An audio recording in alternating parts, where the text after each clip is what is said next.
the Tajaparu River in Amazonia, northern Brazil.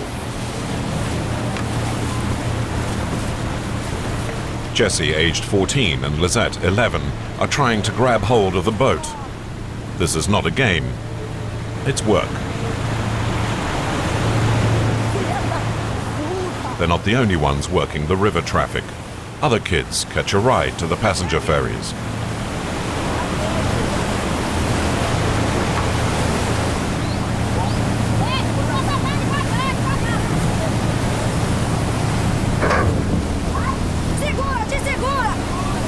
Take care.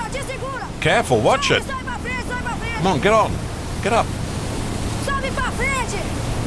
Get on in front. Just below them, the ferry's propeller. Push there, this way. Come on.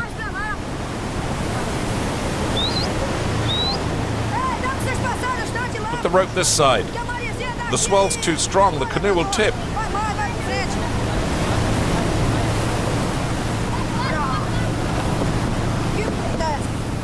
I'm not going to let it go under.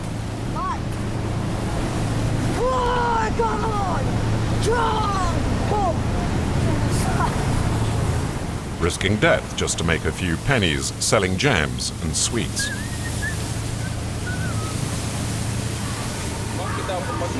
How much for the palm sweets?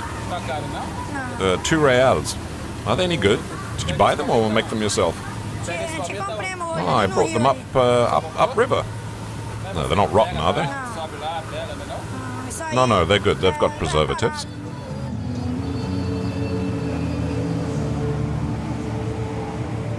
This sort of commerce is unique to this stretch of the river. Here, the Tajapura is at its narrowest, and the boats pass close to the shore. It's the best place for the little canoes to do business. About a dozen canoes have fastened onto the Bom Jesus. The ship's captain maintains speed. He has a schedule to keep to. Palm sweets. I'll take one. Oh, that's 2 reals.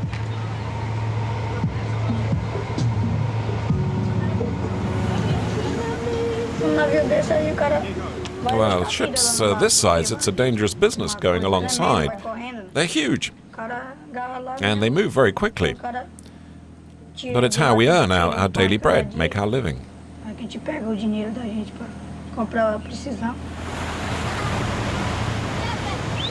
Jesse and his friends know all the large boats they make their livings from, and their crews. Give me something to eat. On board the Bom Jesus, there's always some food put aside for the river kids.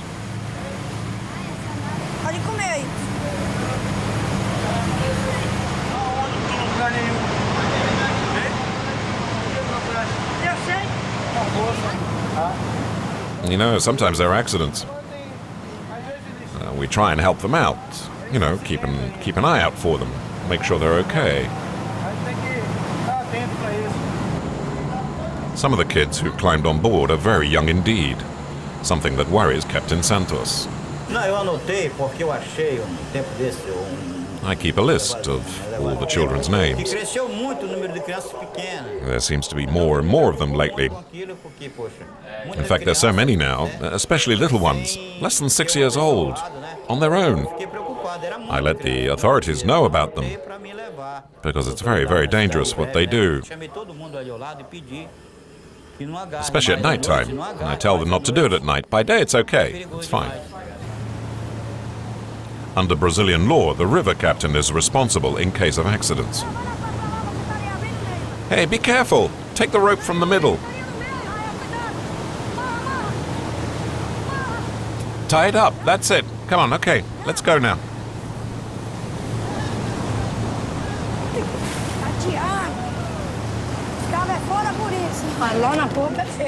It's very dangerous, especially at the stern.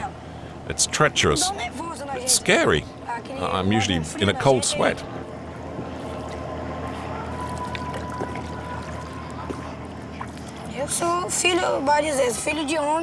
I'm big enough to work on my own now.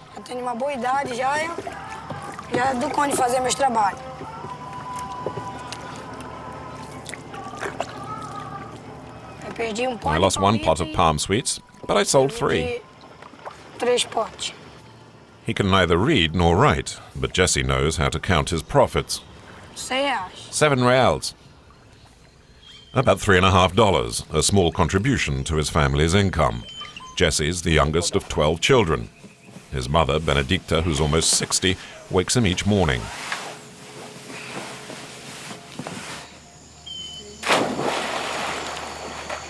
Jesse's lived in this house on stilts all his life. It's a life that revolves entirely around the river.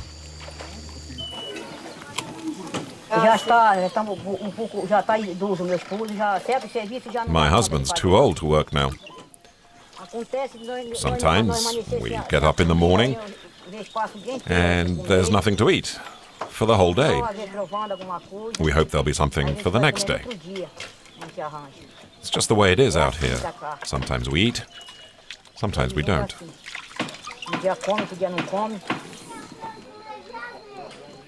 It's a large family, 12 adults and 16 children. The kids could swim before they could walk.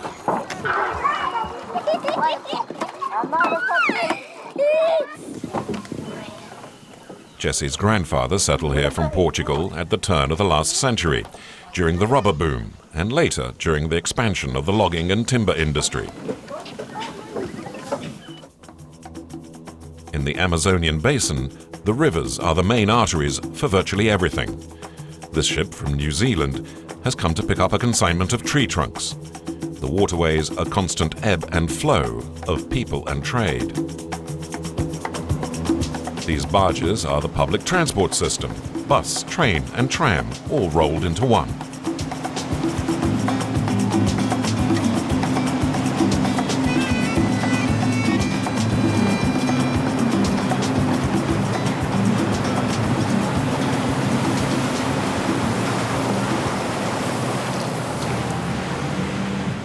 The hardest ships to get onto, though, are the passenger ferries. 1,500 tons of iron and steel travelling at 30 kilometres an hour. Jesse knows the safest place to board is in the bow, far from the dangerous eddies at the stern. At the back, the last canoe is in trouble. It's slowly filling up.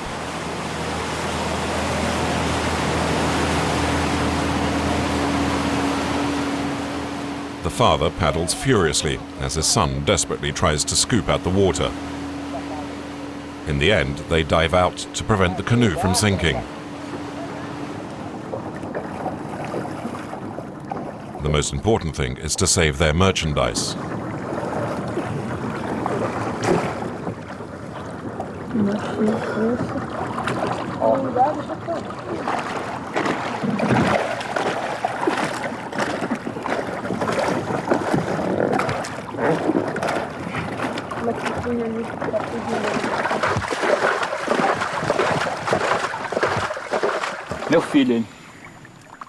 It's my son's fault.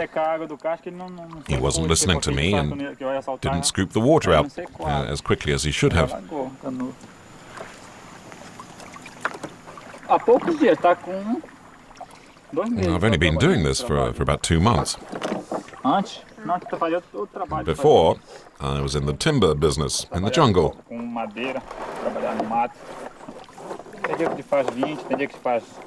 I could make about $10 or $15 a day, or nothing at all, it depended. Do you make more now with your canoe? Yes, I earn something every day, at least, not like before. But today it's a big loss. I've lost all the money I had, about $10.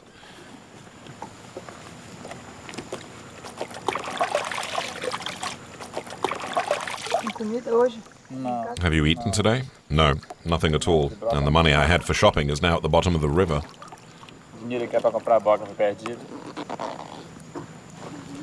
Manuel Fernandez, his son, and the rest of his family hope the next day will be better and that there will be something to eat. On his boat, however, Jesse's still doing deals. Give me a dozen. That's $1.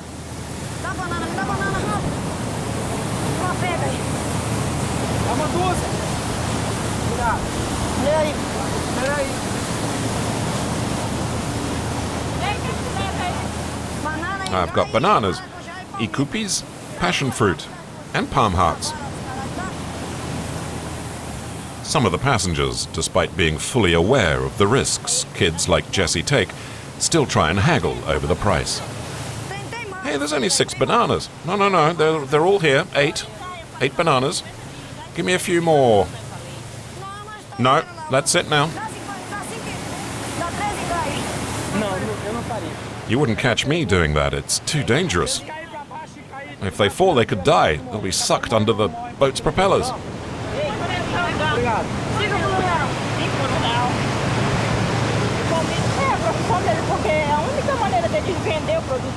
It's their work. They climb onto the boats that go up and down the river to Belém. It's part of the river trade.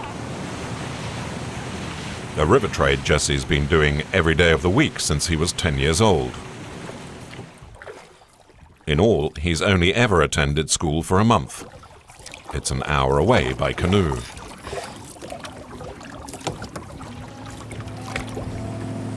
Fazer reflorestamento, plantar novas árvores, para quê? Para elas substituírem as árvores que foram derrubadas. Estão entendendo? Existe uma dificuldade muito grande. There aren't enough canoes around here. That's what the grown-ups say. That's why the kids don't come to school. Other kids have to work the boats in order to make enough to feed themselves or buy clothes, so they don't have time to go to school.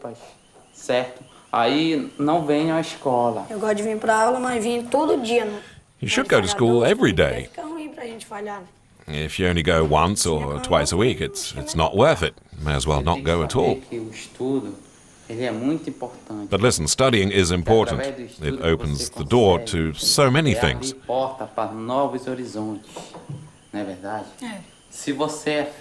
You're already good at getting onto boats, so if you knew how to read and write, you'd be a king. Tenho muita vergonha, né? I'm ashamed that at my age I can't read or write. Meu nome assim. I don't even know how to write my own name. A gente sabe bem, né? Pegar e escrever assim o nome da gente mesmo.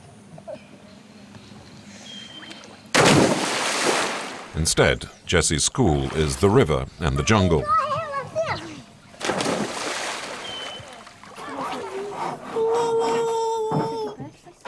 And his teacher, his elder brother, Toninho, who's 26 years old.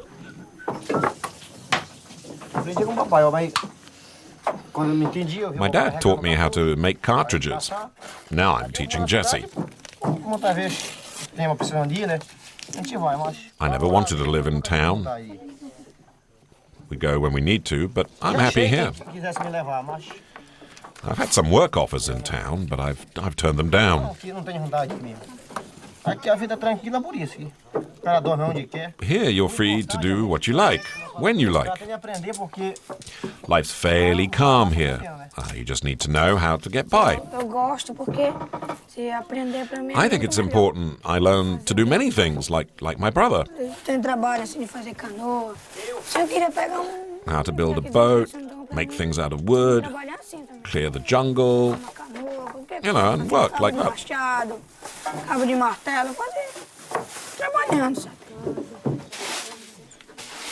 Jesse's family has always preferred life along the river, living off the river trade and hunting.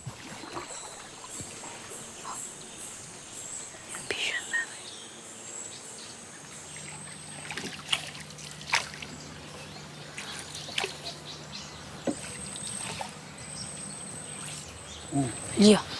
Ali, ó. Tá aí, ó.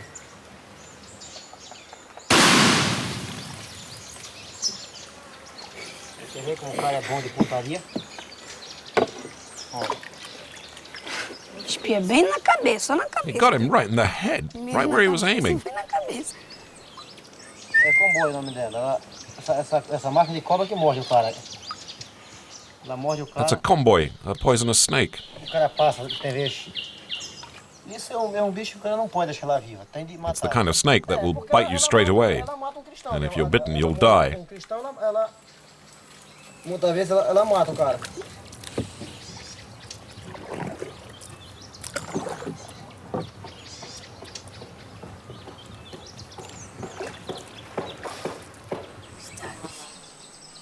It's over there somewhere, look. I'm going to go up and get it.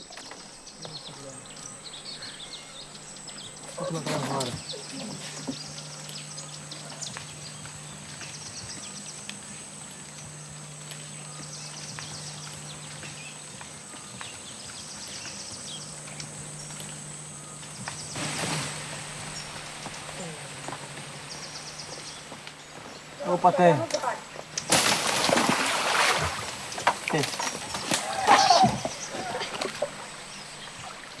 Sloths fetch up to $15. They're considered a delicacy. This one, however, is too young, so he'll live to see another day. I've seen lots of kids my age in town, even younger, smoking drugs or sniffing glue. They hang around looking for things to steal. Sometimes the police arrest them. Never happens to me. I've got a mum and dad.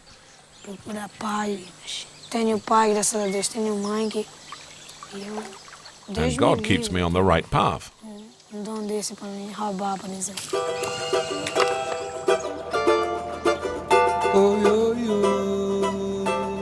On the ferries Jesse watches sail by his house every day are many who've come to seek their fortune in the heart of the Amazon forests. This elderly man is Ulysses, and he's happy to tell anyone who cares to listen about a treasure hidden in the depths of the jungle. I've heard that along the river Juma, there used to be an old gold mine, a real El Dorado right in the heart of the jungle. I heard so much about it, I decided to go and look for myself. The story spread rapidly and was soon front-page news. All of which led to the biggest gold rush in Brazil for more than 20 years. To get there, thousands of miners hitched a ride on the boats that head deep into the jungle. It's a dangerous journey.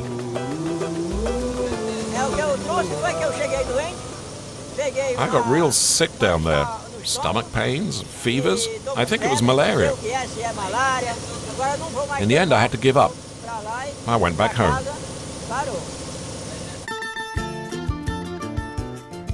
To find this El Dorado, it's a matter of leaving the Tajapuru and heading upriver along the Amazon into the heart of Brazil. 20,000 people live in Apuí, a town built up around a few paved roads in the middle of nowhere.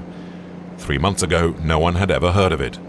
But then gold was found in the jungle about 80 kilometers away.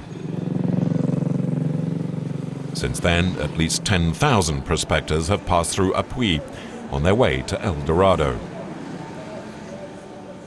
Two of the latest newcomers are Amerigo and Big Yuze. Field laborers, they've left behind wives and children to travel the 2,000 kilometers it's taken them to get here. Our hope is to strike gold. Yeah, find gold and get rich. We've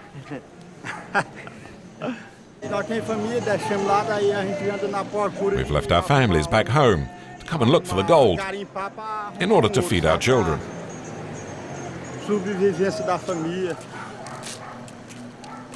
To finance their gold fever, Amerigo and Yuze have sold up all their belongings back home. All they've left their families is a TV set and a sack of rice. 10 days into their journey, and they're already short of money, which might make renting a four-wheel drive for the final leg of the journey a problem.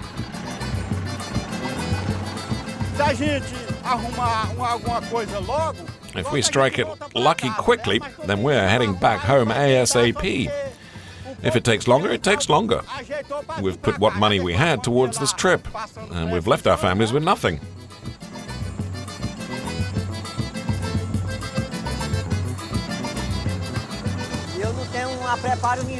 I've no experience of being a miner or a prospector. I just trust to my courage. That's all I've got. Looking for gold is a real adventure. We've no idea how it might turn out. We're risking everything, including our lives.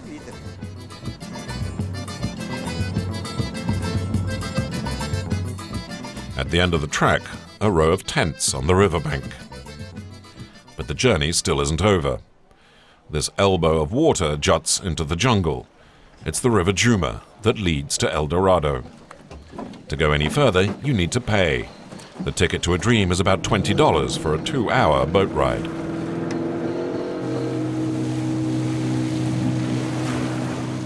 We're nervous because gold mines are dangerous places. Our families have to be worried about us because we have no means of letting them know how we're doing. They know nothing about what might go wrong in the gold mine, and for that matter, neither do we.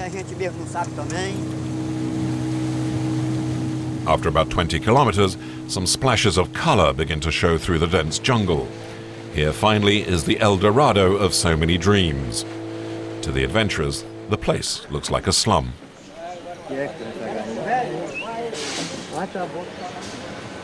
Makeshift huts, plastic bags as roofs. About 3,000 or 4,000 people live here.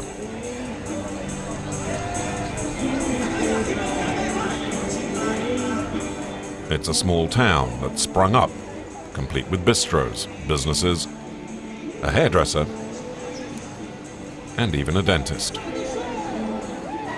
Generators provide power, and it's even possible to catch the latest football matches. The bingo's about to start. Win a 50cc motorbike. Buy your cards right now, friends. The minimum wager is 1 gram of gold per card. Here, the currency is literally gold dust. No effort is spared to ensure the miner's gold doesn't remain with its rightful owner for long. Amerigo and Yuze are a little lost. This is not what they expected to find.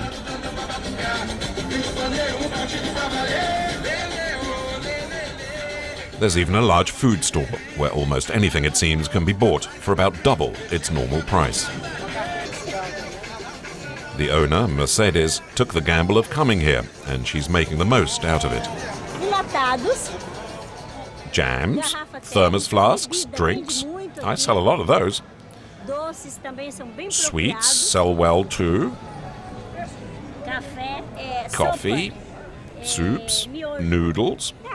Even radios get sold.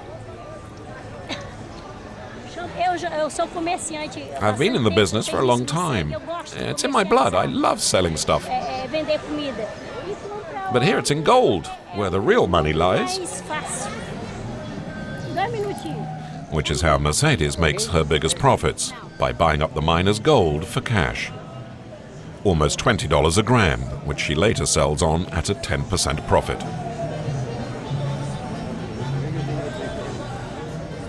Amerigo and Yuze stick it out. El Dorado seems to hold its promise. There's gold for everyone, including for the new arrivals. And there's no time to lose. They head for the main seam, some 3 kilometers along this jungle path.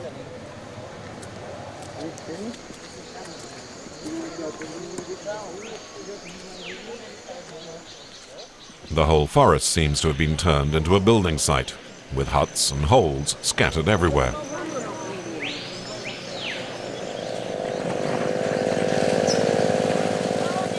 Just 3 months ago, this gentle river flowed through virgin jungle. Today, it's a battleground between man and nature as the prospectors sift through the earth 12 hours a day. And colleagues pan the dirt through the water in the hope of finding a few specks of gold. Blinded to danger in their frantic search for gold, some risk being swallowed by the very earth they're exploiting. I've been digging for 6 days. 6 days of hard work. So far, we haven't found much gold.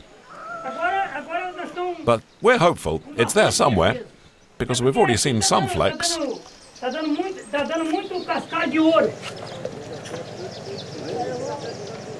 The scenes around them shake Yuze and Amerigo's dream of riches. My first impression is that there's a lot of suffering out here.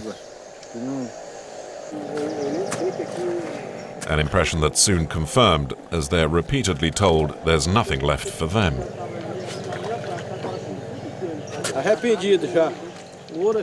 I'm sorry to have come all this way.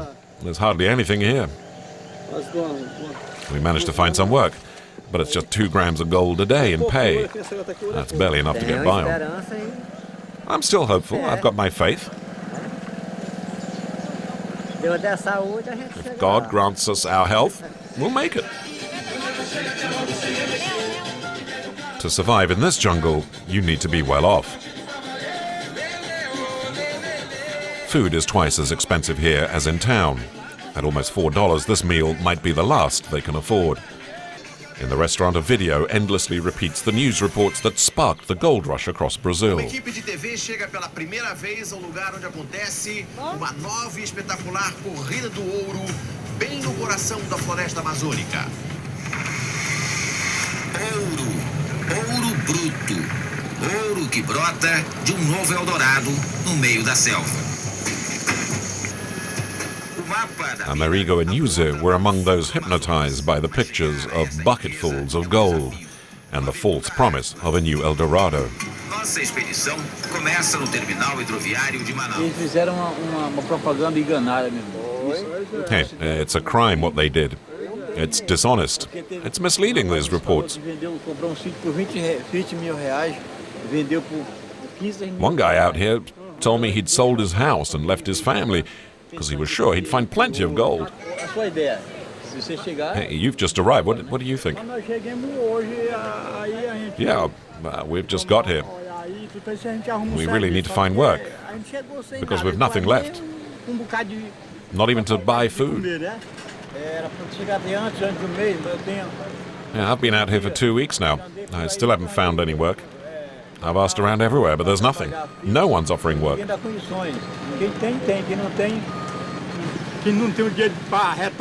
haven't even got enough money to go back. We're going to have to scrape a living just to leave. Scraping together enough just to leave is something Maria knows all about. She survives by selling alcohol to the gold hunters. Olha 51, vai querer ou não vai? Cachaça! Buy my cachaça! Já tô morto de cansado. Help me out, brother. Don't you have any money to buy anything? Eu ando e volto pro mesmo lugar. It took Maria just a couple of days to realize the gold mine story was a fake. O anel do dedo tá empenhado. I pawned my wedding ring for about $35 to pay for the journey out here by boat. $35. And now I'm killing myself trying to earn that much to get my ring back and buy a ticket home. Maria was just one of the thousands of people who'd been duped into believing they'd get rich quick because of the TV reports. Now she says it's only the TV that can shatter the illusion it created, that of a river gushing gold. Everyone in Brazil thinks there's gold here, but in fact, there's hardly any. I haven't seen a single gram ever since I got here. Not one. And yet there are some who more than manage to make ends meet. Most are at the far top end of the known gold deposits. It's an area the prospectors have dubbed La Grota Rica, the rich seam. It's where the most gold has been found. 12 people share the production rights. They've created a cooperative whose authority no one dares challenge.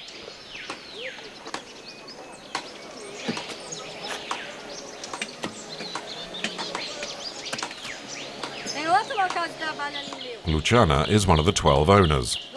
A nanny back home in town looks after her 3 children. She's become a respected businesswoman. We dug up this part of the mountain, and we put all the earth over there.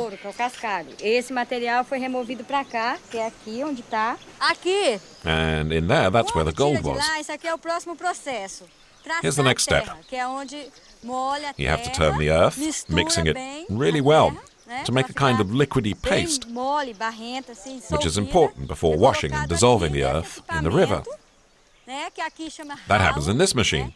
The gold remains here in the sieve, and also at the bottom down there, because it's heavier than the earth that washes away.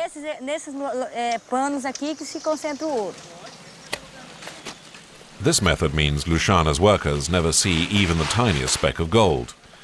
That remains hidden from view in the sieve. The only way to recover the tiny pellets of gold is to stop the machine and dismantle part of the equipment. A privilege shared only by the owners. Luciana is unwilling to say exactly how much money she makes. I can't give you exact figures of what I earn. It depends. You never know how much gold you'll find.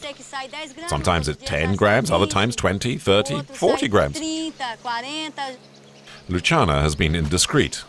Another owner brings her back in line. Hi, neighbor. They'd like to know all about it, but you have to be very careful what you tell them. This is what you should say. There's hardly any gold here, and we make just enough to be able to eat. But we're hoping for better times in the future. So how many grams did you get today? I don't know yet. I haven't done the maths. Well, tell them you only find 1 gram a day. That's what you make.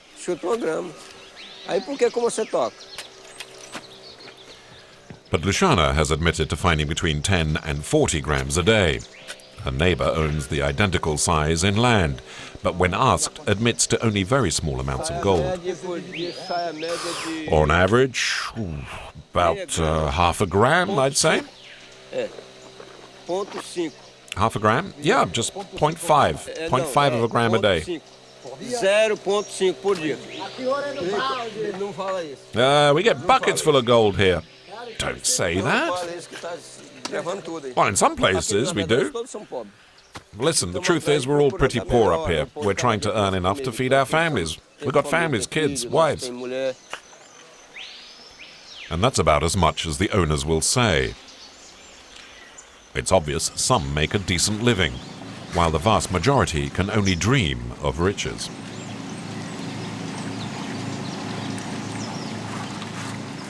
For those who do find the odd gram, the night gives rise to some terrible temptations. In the camp's bars, a good day's work can disappear in just an hour.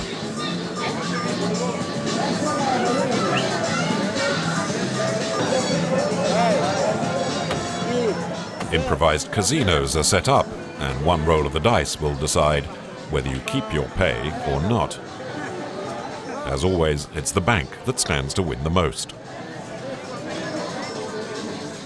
And for those who can afford them, there are even a few girls available.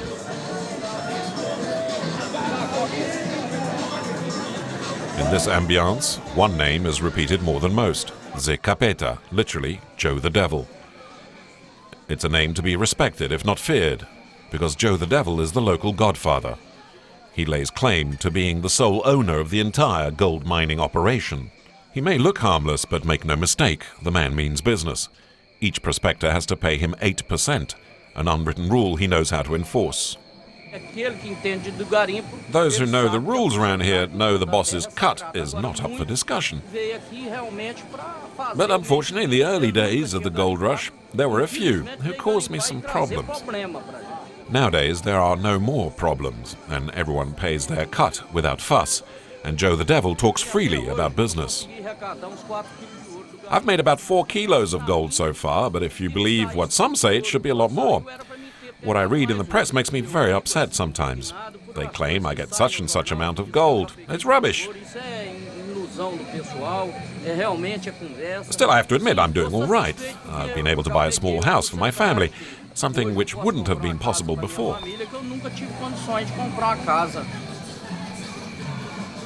The 4 kilos of gold Joe the Devil admits to making is nevertheless worth nearly $80,000. For Jose and Americo, that amount of money is virtually inconceivable. Their last banknotes spent, they've found no one willing to hire them and have made their way back to the riverbank at the lower end of the shantytown. If we had the money, we'd have left by now.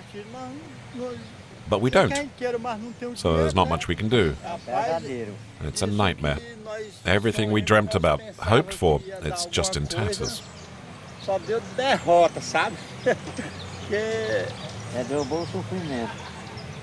were hard up before, now it's even worse. Amerigo and Yuze aren't even close to going back home. Like many others before them, it will probably take them weeks to earn enough to escape the jungle.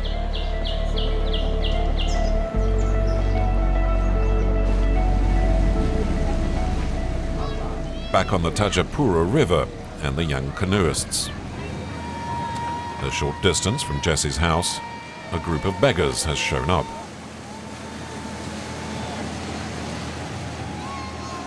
Most of them are kids. Many are less than 5 years old.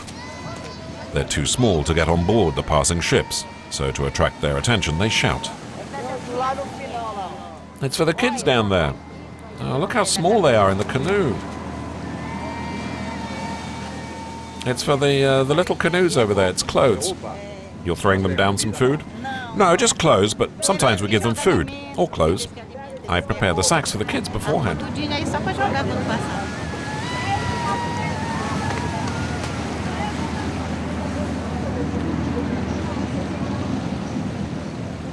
Further down, the young river traders are as numerous as ever.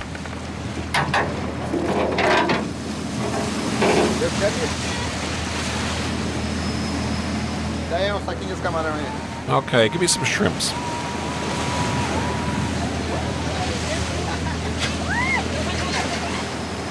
About a dozen canoes have fastened themselves to the ferry, but oddly, Jesse is absent. It's unlike him to miss the opportunity to make a few reals.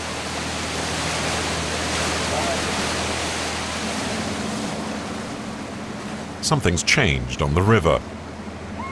The ferries still allow the kids to climb aboard, but the crewmen on the merchant ships and barges have become less accommodating. These kids will soon find out for themselves. On the barge, they're not welcome.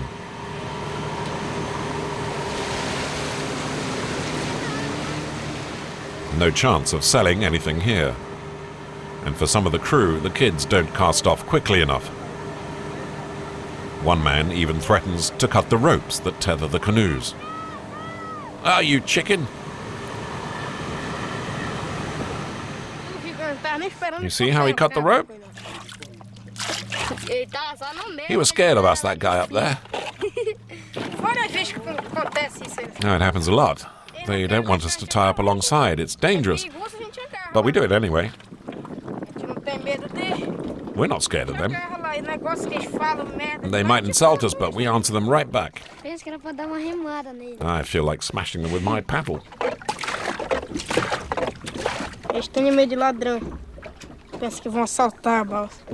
Yeah, they're scared of thieves. They think we're going to loot their barge.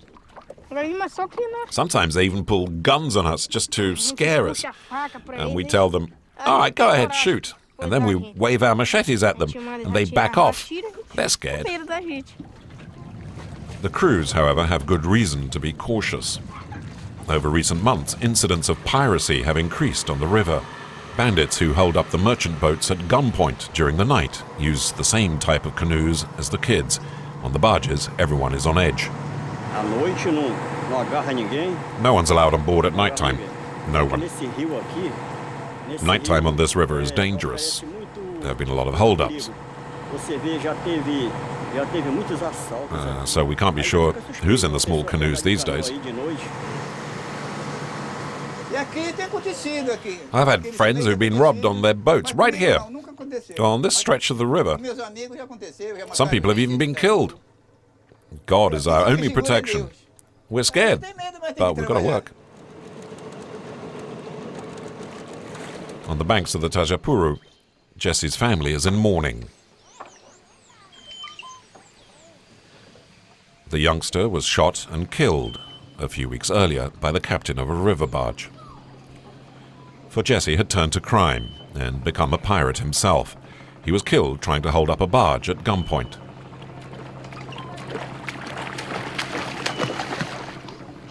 Zé Claudio, one of Jesse's older brothers, also took part in the robbery attempt, but could do nothing to save his brother. He was fastening his canoe to the side of the barge, and then he climbed on board, and someone shot him. Eu pensei que fosse sacanagem dele, que ele disse. At first I thought he was joking about being shot, and I told him to shut up. Mas o tiro foi na But he insisted garganta that he'd dele, been shot. de cima pra The baixo. bullet hit him in the throat, Pegou aqui na garganta dele, ele tava seguro but assim. I no couldn't see peito, the mas wound esse because he peito had his tava- hands over it. Tava tapando a cesura da. Ele correu e He pulou. ran and jumped into the water. Ele pulou na água, ele tornou boião, When he o surfaced, pessoal lá falaram, the guy in the "Ele boat caiu, o cara atirou shot him no- again in the pegou na back." pá dele.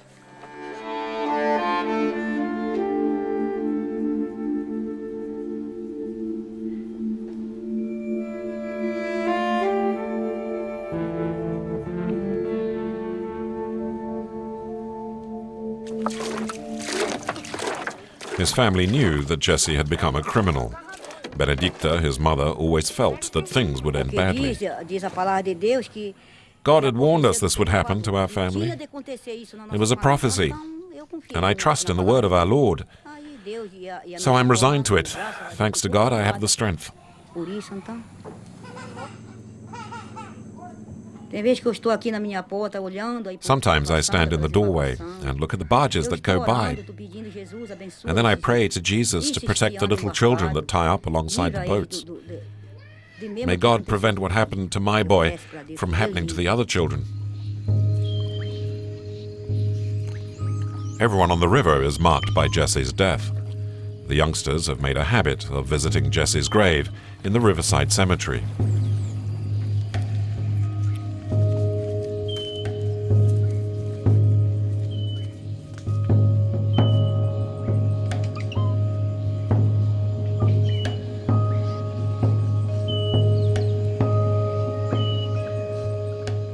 Misael, 13, was Jesse's favorite nephew. He's taken over now, along with his brother Simiel and his cousin Claudio, both aged 12. Ele era bacana com nós e dinheiro. He was always good to us. Ajudava. He used to give us a few coins whenever he could. Ele dava pra nós. He taught me how to tie up alongside the boats. I used to go in the canoe with him, and he taught me how to attach the ropes on the tires along the hulls of the ships. Aí assim eu fui aprendendo. And I slowly learned how to do it. Foi ele que ensinou também. He taught me as well. Que ele comprava as He used to buy stuff for me, roupa. clothes, that sort of thing. Que era o meu tio que eu mais gostava. He was my favorite né? uncle.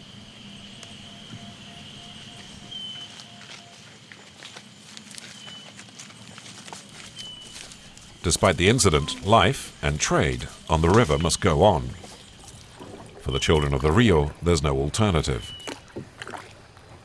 The best-selling item is the ingas, a jungle fruit that's only found around this stretch of the river, and which is much in demand with the passengers on the ferries. Misael, Claudio and Simiel know where to find them, but it's a dangerous harvest. The fruit is found only at the top of some trees, often more than 30 meters above ground.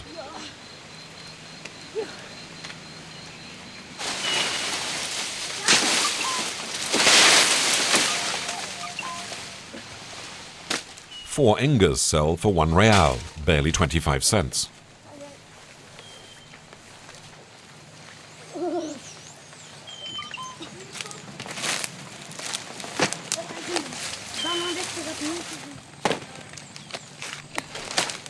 Que é bom de vender mesmo. É. Aí é bom de vender. It sells really well because the people on the boats love them. Porque a gente não paga nada. Isso They cost us nothing. sobe, tira We just have to mesmo. climb up and pick them. Daí foi Deus que deixou. né? It's one of the gifts from God. Pra gente tirar, pra gente... They're for us to pick and sell, and for the animals like monkeys to eat. Aí ele come.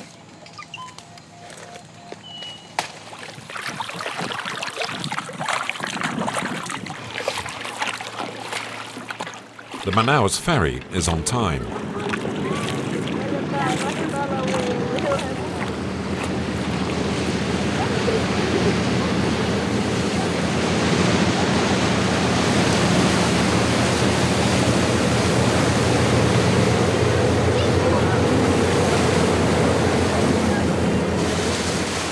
The kids have to rush because the boat is fast. With each passing minute, they are swept further and further from home.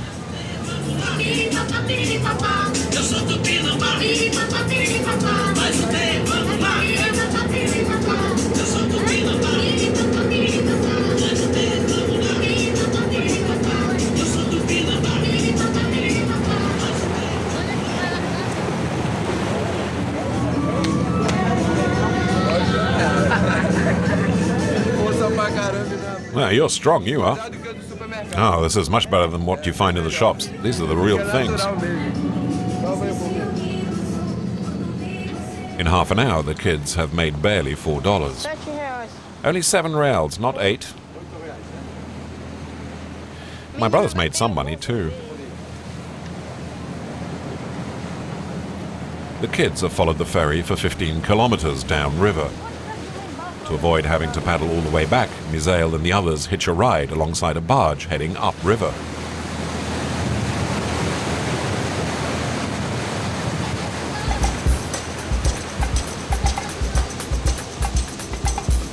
The crew knows the kids, and they're free to ride along on the impromptu water taxi, which saves them 4 hours of paddling.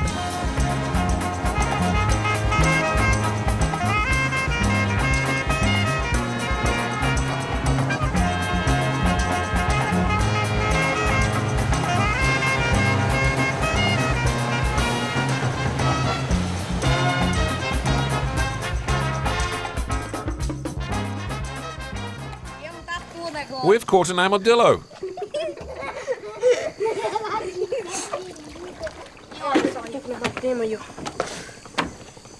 The armadillo is a welcome surprise.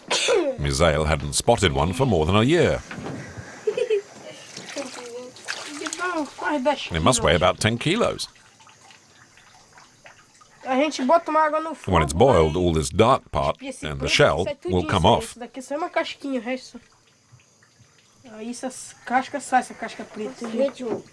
It'll go in the pot, and when it's ready, we'll eat it.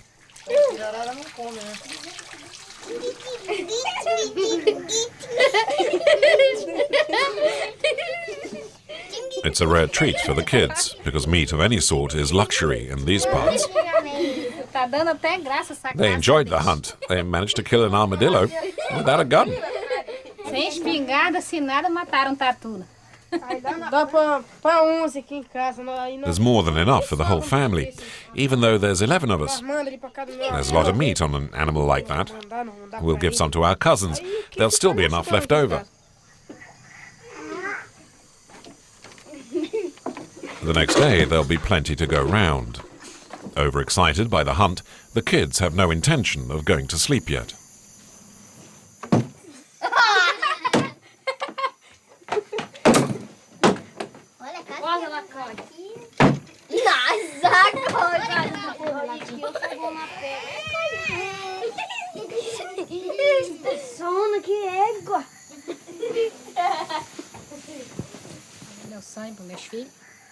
What I hope for my kids? Well, that one day they'll have a better life and no longer have to work the boats. They spend all the day on the river, and I'm worried sick about them. I really want them to have a better life than this.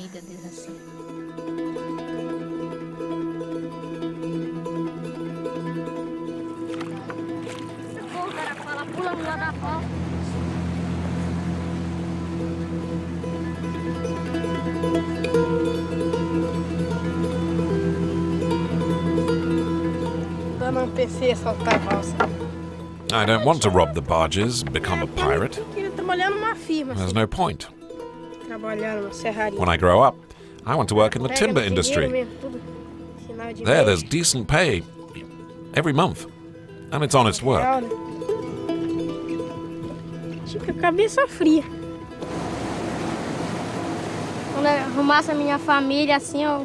Me, when I've got my own family, I want to be a footballer. Just like Zidane, and score lots of goals. I'll be the best, and be able to help my family out. Me too. I want to work when I'm big. Work on a boat. I'll be captain.